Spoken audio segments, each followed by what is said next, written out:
ডাল ভুনা তো অনেক খেয়েছেন, এমন করে একদিন খেয়ে দেখেন, ইনশাল্লাহ নিরাশ হবেন না। ছোট কুচি করে রাখা আলু গরম তেলের মধ্যে ছেড়ে দিলাম। এবার একটু লবণ আর হলুদ দিয়ে এটাকে ভেজে তুলে নিব কড়কড়া করে। অন্যদিকে ভেজানো ডাল আমি লবণ আর হলুদ দিয়ে তারপর একটু ভাজতে দিয়ে দিলাম কড়াইয়ে। এখন সুন্দর করে উল্টে পাল্টে ভেজে নিব। আর এই ডালটা আপনারা একটু আগে ভিজিয়ে রাখবেন, তাতে তাড়াতাড়ি কুক হয়ে যাবে। এবার ফ্রাই প্যানে দিয়ে দিলাম 5-6টা মরিচ, আর দিয়ে দিলাম একটা কাঁচামরিচ, পেঁয়াজ কুচি, আর দিয়ে দিলাম বোম্বাই মরিচ। এখন সবগুলোকে নেড়েচেড়ে মিশিয়ে নিব।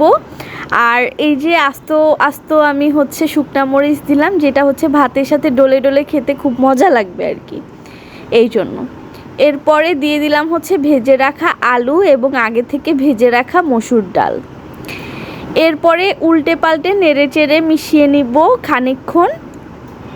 এরপরে দিয়ে দিলাম লাল মরিচের গুঁড়া, হলুদ গুঁড়া আর সামান্য লবণ। সামান্য কেন বললাম, কারণ ওই যে ডাল এবং আলু আমি আগে থেকে লবণ দিয়ে ভেজেছিলাম।